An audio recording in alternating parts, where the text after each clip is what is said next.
యేసు రక్తమే జయం పరిచర్య. Praise the lord. ఏప్రిల్ 27వ తేదీ 2025.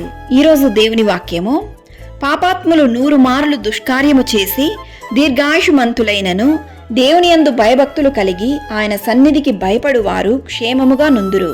ప్రసంగి 8వ అధ్యాయం 12వ వాక్యము.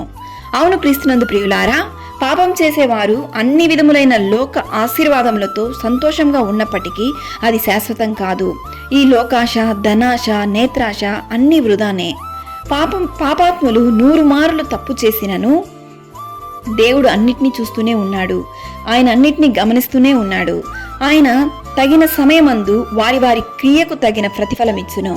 పాపము వలన వచ్చు జీతము మరణము. అటువంటి వారిని నరకంలో త్రోయబడుదురు. అక్కడ అగ్ని ఆరదు, పురుగు చావదు. దేవుడు ఈరోజు వాక్యం ద్వారా నీతోనే మాట్లాడుతున్నాడు. ఆయన నిన్నే హెచ్చరిస్తున్నాడు, జాగ్రత్త.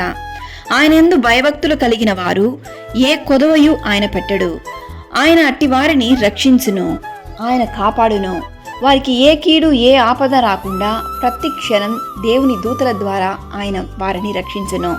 భూమి కంటే ఆకాశము ఎంత ఉన్నతముగా ఉన్నదో దేవుని యందు భయభక్తులు కలిగిన వారికి ఆయన కృప అంత అధికముగా ఉండును. కావున దేవుని యందు భయభక్తులు కలిగి జీవించి ఆయన ఆశీర్వాదమును పొందుకొనేదము. దేవుని సన్నిధిని వెతుకుదము. దేవుడు మిమ్మల్ని ఆశీర్వదించి దీవించును గాక. ఆమేన్. God bless you.